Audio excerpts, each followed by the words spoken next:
ভাঙড় বিধানসভায় একেবারে একজন আইএসএফ নেত্রীর নাম শুনলে হয়তো শাসক দলের ঘাম ছুটে যায়, সে হলো আইএসএফ নেত্রী আসমা খাতুন। কিন্তু ভাঙড় বিধানসভায় রটে গিয়েছে তৃণমূলের নেতারা আপনাকে বিভিন্ন প্রকারে অফার করছেন এবং আপনি আইএসএফ ছেড়ে তৃণমূলে যোগ দিচ্ছেন, কি বলবেন? দেখুন, তৃণমূলে যোগ দেওয়ার কোনো প্রশ্নই ওঠে না।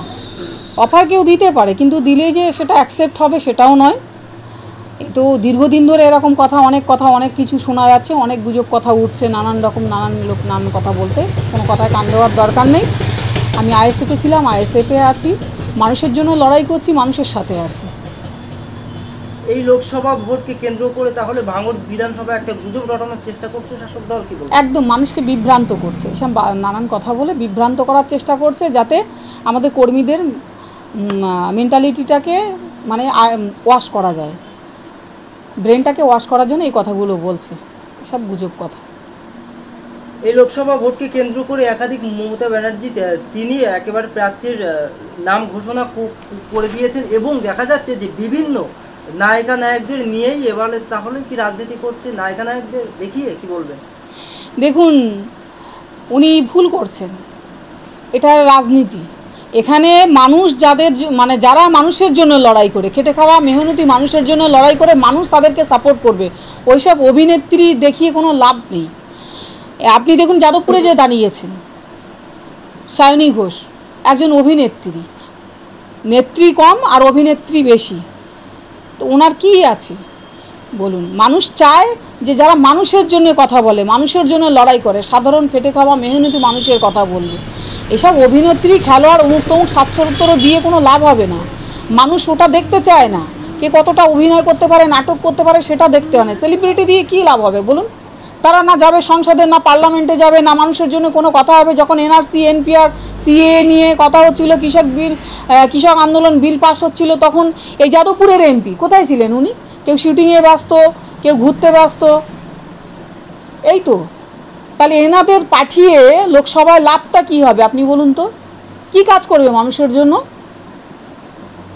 কোনো কাজ করবে না। কোনো কাজ যদি করে, যারা মানুষের সঙ্গে গ্রাসরুট লেভেলে লড়াই করছে, মাটি কামড়ে পড়ে আছে, মানুষের অধিকারের জন্য পথে নামছে, একমাত্র তারাই মানুষের সুখ দুঃখে পাশে থাকবে, তারা সংসদে যাওয়ার অধিকার রাখে। লোকসভা ভোটের প্রার্থী যাদবপুরের সায়নী ঘোষ, তিনি ভাঙড়ে এসে প্রেস বার্তা দিয়েছে, তিনি আইএসএফকে কোনো গুরুত্ব দেন এবং ভাঙড়ে যতগুলো মানুষ আছে তানাকে জয়ী করবেন, এমনটাই জানিয়েছেন। আপনি একজন মহিলা, ওনাকে বলবো যে ওনার দলের নেত্রী মমতা ব্যানার্জি, ওনার ঘুম হচ্ছে তো এই আইএসএফের জন্য। ওনার নাকি কোনো কিছু যায় আসে না। যদি যায় না আসে তা তো প্রচার করছে কেন ভাঙড়ে এসে?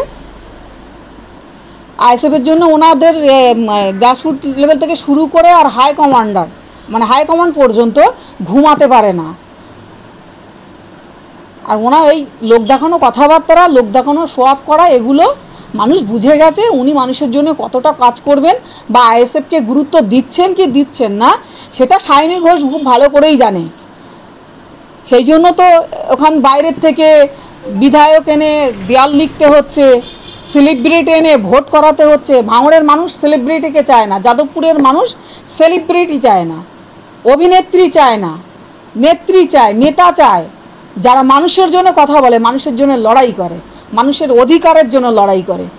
উনি যে দলের হয়ে প্রচার করছেন বা যে দলের হয়ে, তৃণমূলের হয়ে উনি প্রার্থী হয়েছেন, সেই দলের একাধিক নেতা জেল খাচ্ছে। অনুব্রত মণ্ডল থেকে শুরু করে, পার্থ পরেশ থেকে শুরু করে আরও অনেকেই আছে যারা এখনও, জ্যোতিপ্রিয় মল্লিক, আরও আমি কজনের নাম বলবো, জেল খাচ্ছে। এবং এখনও পর্যন্ত অনেক নেতা নেত্রী আছে ওই লিস্টে। এবং এই যাদবপুরের যে প্রার্থী সায়নী ঘোষ, ওনাকেও কিন্তু সিবিআই ডেকেছিল, ইডি সিবিআই, এটা ভুলে গেলে চলবে না। ওনার নামেও কিন্তু অভিযোগ আছে। অতএব যাদবপুরের মানুষ সময় মতো জবাব দেবে, ওনাদেরকে প্রত্যাখ্যান করে উপযুক্ত জবাব দেবে। আমরা দেখেছিলাম যে পঞ্চায়েত ভোটের আগে একেবারে বিভিন্ন এলাকা উত্তপ্ত হয়েছিল, এবারেও দেখছি কিছু এলাকা উত্তপ্ত হচ্ছে সামনে লোকসভা ভোটকে কেন্দ্র করে। রাতের অন্ধকারে আইএসএফ কর্মীদের বাড়িতে ঢুকে বাড়িঘরদের ভাঙচুর করছে, অভিযোগ করছে তৃণমূলের বিরুদ্ধে, কি বলবেন?